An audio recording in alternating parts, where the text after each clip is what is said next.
Would you believe me if I told you I am from the Philippines, born and raised, as authentic as they come? Well, the answer is probably no. And you're right, I am not from the Philippines, but I don't have to be from there in order to enjoy the scenery, the food, the people. I mean, the country is just amazing. But there was one thing that kind of stood out and didn't really sit well with me. So I'll just cut right to the chase. The Philippines grapples with one of the lowest ages of consent worldwide, with the legal age set to a mere 12 years old.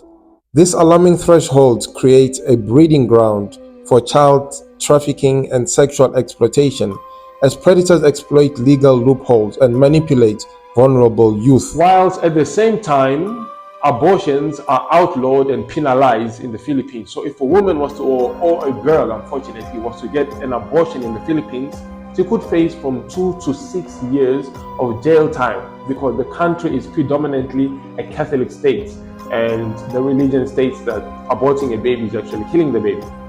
So this means technically that a guy or a man of 27 years old could have a girlfriend who's like, say, 14, and they could be doing what couples do. They could be doing the deed.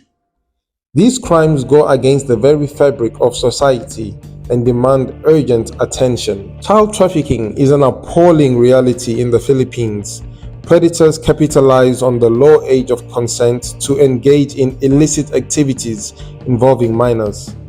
Poverty-stricken children, devoid of protective environments, become targets for traffickers who profit from their vulnerability. It is a harrowing situation that demands immediate action and stronger legal safeguards. It is a really big problem. You unfortunately have babies who are actually giving birth to other babies. Now, because the Philippines is also facing challenges when it comes to the economy, and the rates of unemployment are horrendous. A lot of people who suffer from these laws are actually those who cannot afford to even make a living the proper way. Ironically, the Philippines, strongly influenced by religious beliefs, has criminalized abortion. This contradiction raises important questions about the prioritization of religious values over the protection of women's reproductive rights and welfare of potential victims. By criminalizing abortion, the state inadvertently contributes to a system that perpetuates the cycle of abuse and exploitation. Yes, this is really the case on the ground. I saw a documentary right here on YouTube that went, I think it was called The Lost Children of the Philippines. Well, basically this whole documentary was about expats or tourists who would go to the Philippines, expats from Australia, New Zealand, Saudi Arabia, whatever you may have. They'd go there, have a good time, go to the bars, whatnot, maybe pick up a girl on the street, regardless of age. Some of them actually wanted girls as young as 14. And the families would be content with all of this. They'll think, well, she's going with a guy who's from overseas, from X country, and yeah, he'll probably give her money. And in most cases, they do. I mean, a couple of dollars here and there in the Philippines would go a long way. And most families look at it as a way to make a living. Well, these guys would end up making some of the girls pregnant, and guess what? Once the vacation days are done, they would up and leave and go back to their real family overseas, and maybe come back on their next vacation.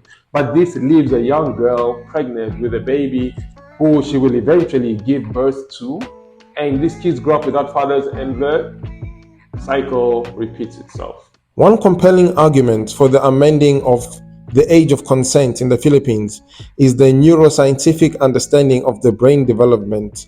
Research shows that human brains do not fully mature until the early to mid-20s. Cognitive functions such as impulse control, decision-making, and risk assessment are still developing during the teenage years. Therefore, a higher age of consent would align with scientific evidence and better protect young individuals from sexual exploitation. In conclusion, the low age of consent in the Philippines intertwines with the grave issues of child trafficking and sexual exploitation. The country's stance on criminalizing abortion based on religious reasons further compounds the problem. Urgent action is needed and is necessary to address these alarming situations.